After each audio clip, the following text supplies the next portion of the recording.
नमस्कार, मैं हूं सोनी और आप देख रहे हैं एक्सप्रेस न्यूज भारत। देहरादून में आज भारतीय चिकित्सा परिषद द्वारा एक बैठक का आयोजन किया गया। इस बैठक की अध्यक्षता डॉक्टर जे.एन. नौटियाल द्वारा की गई। इस बैठक में मान्यता प्राप्त संस्थाओं से संबंधित प्रकरणों पर चर्चा की गई। आज भारतीय चिकित्सा परिषद उत्तराखंड द्वारा मान्यता प्राप्त संस्थाओं की बैठक का आयोजन किया गया। बैठक की अध्यक्षता परिषद के अध्यक्ष डॉक्टर जे.एन. नौटियाल द्वारा की गई। बैठक में मान्यता प्राप्त संस्थाओं से संबोधित प्रकरणों पर चर्चा की गई। भारतीय चिकित्सा परिषद की रजिस्ट्रार श्रीमती नर्मदा गुस्साई द्वारा बैठक प्रारंभ करते हुए बैठक का एजेंडा अनुसार बिंदुवार संस्थाओं को संबोधित किया गया। एजेंडा में पाठ्यक्रमों के मानकों का पालन करना, प्रवेश तथा परीक्षा संचालन, संस्थाओं में बायोमेट्रिक उपस्थिति, वृहद स्तर पर हर्बल गार्डन का निर्माण, पाठ्यक्रमों के सिलेबस में संशोधन, नवीन पाठ्यक्रमों का संचालन, अभिलेखों का डिजिटलाइजेशन आदि प्रमुख बिंदु रहे। रजिस्ट्रार द्वारा उक्त बिंदुओं पर विस्तृत विवरण देते हुए परिषद द्वारा किए जा रहे कार्यों के बारे में जानकारी दी गई। उसके पश्चात परिषद के संकाय सदस्यों डॉक्टर मयंक भटकोटी तथा डॉक्टर सुनील कुमार पांडे द्वारा संस्थानों का संबोधित किया गया। संकाय सदस्यों द्वारा संस्थानों को छात्र छात्राओं को समुचित प्रयोगात्मक कार्य कराने तथा एजुकेशनल टूर करवाए जाने तथा इसके लाभ के बारे में बताया गया। एजेंडे के बिंदुओं पर संस्थानों की ओर से भी अपने सुझाव व समस्याएं रखी गई, जिसमें प्रवेश परीक्षा तथा संबद्धता शुल्क से संबंधित मुख्य सुझाव व समस्याएं थी। संस्थानों द्वारा आयुर्वेदिक और यूनानी पैरामेडिकल पाठ्यक्रमों में प्रवेश की अर्हताओं में शिथिलता, आयुर्वेदिक फार्मास्यूटिकों को लाइसेंस व्यवस्था तथा आयुर्वेदिक नर्सेज को जीएनएम की भांति एनएचएम में नियुक्ति हेतु अर्हता प्रदान करने की मांग से अवगत कराया गया। बैठक में परिषद के कार्मिक श्री विवेक रावत, श्री प्रदीप सती, श्री विमल प्रसाद आदि मौजूद रहे। नमस्कार, मैं हूं सोनी और आप देख रहे हैं एक्सप्रेस न्यूज भारत। इस वक्त मैं मौजूद हूं देहरादून के येलो हिल्स रेस्टोरेंट में, सेमिनार हॉल में मैं मौजूद हूं। भारतीय चिकित्सा की तरफ से एक बैठक का आयोजन किया गया था, एक खास बैठक थी। ये जान लेते हैं क्या किस मुद्दे पर ये बैठक हुई थी। हमारे साथ मौजूद है रजिस्ट्रार उत्तराखंड भारतीय चिकित्सा के रजिस्ट्रार मौजूद है, डायरेक्टर मौजूद है और 2 डॉक्टर्स हैं, उनसे अध्यक्ष मौजूद है और उनसे जान लेते हैं कि आज किस मुद्दे पर ये जो हुआ था, आज मीटिंग हुई थी। मैम, ये किस मुद्दे पर आज मीटिंग हुई थी? कई आज कॉलेजेस के डायरेक्टर्स आए थे, रजिस्ट्रार आए थे, तो किस मुद्दे पर? जी, देखिए ये जो हमारे आयुर्वेद के पैरामेडिकल कोर्सेज संचालित करने वाली संस्थाएं हैं, ये इनकी वार्षिक बैठक थी जो शिक्षा की गुणवत्ता, शिक्षा को रोजगार परक बनाना और किस प्रकार जो है संस्थान के सुधार के लिए जो है इस पर सुझाव और विचार विमर्श यहाँ पर किया।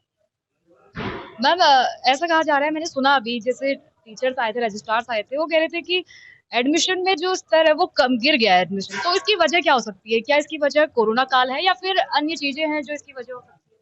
देखिए, पिछले 2-3 साल तो वास्तव में कोरोना काल रहा है, जिसने इस प्रकार के प्रवेश हमारे जो है उनको प्रभावित किया। लेकिन अब धीरे-धीरे मैं देख रही हूँ कि ये इसमें प्रगति हो रही है और आने वाला समय ज़रूर इसके मैंने जैसे कहा कि आयुर्वेद के विकास के लिए हम काम कर रहे हैं, तो आने वाला समय इसका बहुत ही ब्राइट होने वाला है, बहुत प्रगतिशील होने। सर, मैं आपसे ये जानना चाहूंगी, जो स्टूडेंट होता है वो कई उम्मीदों के साथ और सपनों के साथ एक कॉलेज में एडमिशन लेता है, तो कॉलेज कैसे उनकी उम्मीदों को पूरा करे? कैसे जो ये कॉलेजेस हैं वो उम्मीदों को पूरा करते हैं स्टूडेंट की? क्यों इन कॉलेजेस में बच्चों को एडमिशन लेना चाहिए? देखिए, ये जो हमारी इंस्टीट्यूशन है, संस्थान है, बेसिकली आयुर्वेदा, पंचकर्मा, योगा, जो कि इसमें वेलनेस इंडस्ट्री का बहुत बड़ा पार्ट है। इसके लिए हम लोग मैन पावर तैयार कर रहे हैं और सौभाग्य से ये है कि केवल हमारे राज्य में ही ये ट्रेनिंग होती है। कुछ राज्यों को छोड़ के, केवल केरल को छोड़ के यहाँ पे ट्रेनिंग हो रही है। तो ये बच्चों का वेलनेस इंडस्ट्री में इनका उपयोग होगा और काफ़ी बच्चे हमारे सरकारी में भी जा चुके हैं, लेकिन आप जानते हैं कि सरकारी जो सीट्स हैं वो लिमिटेड होती हैं। तो इसमें हम लोग बहुत सारी चीज़ें करने जा रहे हैं, जिसमें हम जो आयुर्वेदिक फार्मेसी हैं और भी जो वेलनेस सेंटर जो खोलने जा रहे हैं, उनमें इन लोगों का उपयोग किया जाएगा। और जो माननीय मुख्यमंत्री जी की एक अवधारणा है कि उत्तराखंड को जो है आयुर्वेद, पंचकर्म, योग, नेचुरोपैथी का वेलनेस हब बनाना है, तो उसी क्रम में हम लोग ये मैन पावर तैयार कर रहे हैं और बहुत जल्दी इन लोगों को जो है रोजगार मिलेगा और ये जो है वेलनेस इंडस्ट्री में काम करेंगे। सर, मैं आपसे ये जानना चाहूंगी, आप डॉक्टर हैं, सर, योग का कितना महत्व है हमारे जीवन में? आजकल फिटनेस के लिए लोग जिम पे जाते हैं, तो इन दोनों में कितना फर्क है? देखिए, जिम और योग में तो बहुत अंतर है। योग एक बिल्कुल हमारी पुरानी संस्कृति है और ये संस्कृति हमको समाज से जोड़ती है और ये हमको जो आधुनिक में फिटनेस है उसकी तरफ बहुत ज़्यादा केंद्रित करती है। और ये हमारा सौभाग्य है कि इस समय हमारे माननीय प्रधानमंत्री और मोदी जी और जो है हमारे माननीय मुख्यमंत्री जी हैं, ये दोनों ही इस पद्धति की तरफ, योग, आयुर्वेद, नेचुरोपैथी की तरफ, पद्धति की तरफ बहुत ज़्यादा ध्यान दे रहे हैं। तो ये आज के ज़माने में जब लाइफ़स्टाइल डिसऑर्डर इतने ज़्यादा हो गए हैं, तो इस समय के लिए ये बहुत ज़्यादा कारगर है। और जिम एक तात्कालिक जो है लाभ देता है और ये एक शरीर के सौष्ठव की एक प्रक्रिया है जिसकी योग से तुलना कतई नहीं की जा सकती। योग एक मानसिक और शारीरिक संतुलन को मेंटेन करता है और जिम की जो व्यवस्था है वो बिल्कुल इसके विपरीत है। जी। सर, आयुर्वेदिक का इलाज होता है और एलोपैथी का होता है। जो कहा जाता है कि जो आयुर्वेदिक का जो इलाज होता है, वो किसी भी बीमारी को जड़ से खत्म कर देता है। तो वहीं एलोपैथी का बस ऊपर-ऊपर ही इलाज हुआ। तो क्या इसमें इस बात में कितनी सच्चाई है? सच्चाई है कि आयुर्वेद में जैसा कि सर बताएं कि शारीरिक और मानसिक दोनों चिकित्सा की जाती है। आजकल ज़्यादातर लोग मन से मानसिक बीमारी से ग्रसित हैं, तो आयुर्वेद में योग, पंचकर्म ये सब के द्वारा शारीरिक और मानसिक विकार को दूर करके हम लोग उसमें तो सिम्टोमेटिक ट्रीटमेंट किया जाता है, जो आपको कंप्लेन है इसमें निदान पर हम लोग कार्य करते हैं। जो कारण है बीमारी का, कारण को दूर करके हम उस बीमारी को समूल नाश करते हैं और उसको जीवन जीने की शैली बताते हैं, दिनचर्या, ऋतुचर्या, कैसे जीना है, समाज में कैसे व्यवहार करना है, सब कुछ सिखाया जाता है। इसलिए दोनों में कंपैरिजन हम नहीं कर सकते। Thank you. सर, आज रजिस्ट्रार साहब आए थे कॉलेजेस के, उन्होंने अपने-अपने सजेशंस दिए। तो उन सजेशंस में आपको क्या वो सजेशंस ठीक लगते हैं और उन पे कब तक काम होगा? बहुत ज़रूरी है। देखिए, कहा जाता है कि जो जल ठहर जाता है, बहता नहीं है, वो सड़ जाता है, उसमें विकास नहीं होता, उसमें गति नहीं आती। आज गंगा जी इसलिए पूजनीय है कि वो बहती हैं। तो हमारी जो संस्था है, जो हमारे शिक्षक हैं, जो हमारे इंस्टीट्यूशन है, ये बदलाव चाहते हैं और बदलाव हमेशा विकास की तरफ लेके जाता है। और समय आ गया है कि अगर आप परिवर्तित नहीं हो पाएंगे तो आप में सड़न पैदा हो जाएगी।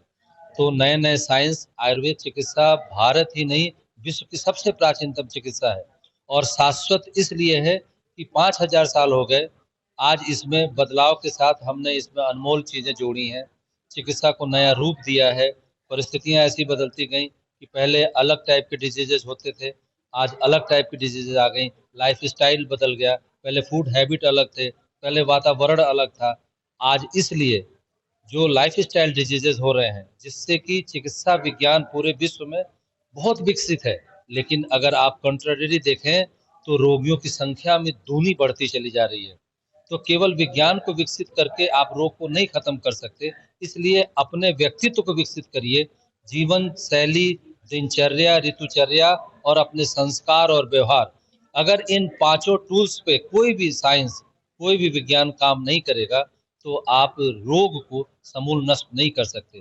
इसलिए अगर स्वस्थ भारत, भारत की परंपरा हो तो केवल भारत की ही नहीं, हम तो वसुधैव कुटुंबकम वाले लोग हैं। हम तो पूरे विश्व की सराहना, स्वास्थ्य और उसके रक्षा की बात करते हैं। और हम लोगों ने पिछले करीब 15 वर्षों में, मैं खुद 16 देशों में आयुर्वेद की फैकल्टी और वर्कशॉप चलाता हूँ और आप ये समझिए हमारे जैसे सैकड़ों लोग पूरे विश्व में आयुर्वेद के साइंस, फिलॉसफी और उसकी उपयोगिता को साबित कर रहे हैं, जिसका परिणाम ये रहा कि पहली बार वर्ल्ड हेल्थ ऑर्गेनाइजेशन ने 3 महीना पहले भारत में आके वर्ल्ड ट्रेडिशनल सेंटर खोल दिया, जिसके लिए एलोपैथिक वर्ल्ड अचंभित है कि वर्ल्ड हेल्थ ऑर्गेनाइजेशन ने ऐसा क्या पाया, क्या गुना, क्या देखा कि इनको एलोपैथ छोड़ के आयुर्वेद और अल्टरनेटिव मेडिसिन के लिए इंडिया की शरण में आना पड़ा। तो बहुत सारी उम्मीदें हैं हमारे आयुर्वेद चिकित्सकों के लिए और हमारा भारतीय चिकित्सा परिषद बहुत कर्मठता से इनको और ग्लोरी दे रहा है, इनकी और संवर्धन कर रहा है और इनके विकास के लिए तमाम सीएमई की कार्यक्रम, इनके छात्रों के लिए कैसे ये प्रैक्टिकल ज़्यादा सुचारू रूप से सम्यक होके और एक हीलर की भावना से समाज में जुड़ें, इसके लिए कारगर है। और आने वाले समय में मुझे संपूर्ण विश्वास है कि जिस प्रदेश की आयुष प्रदेश की अवधारणा है ना, वो हम पूरे भारत में सर्वश्रेष्ठ होंगे।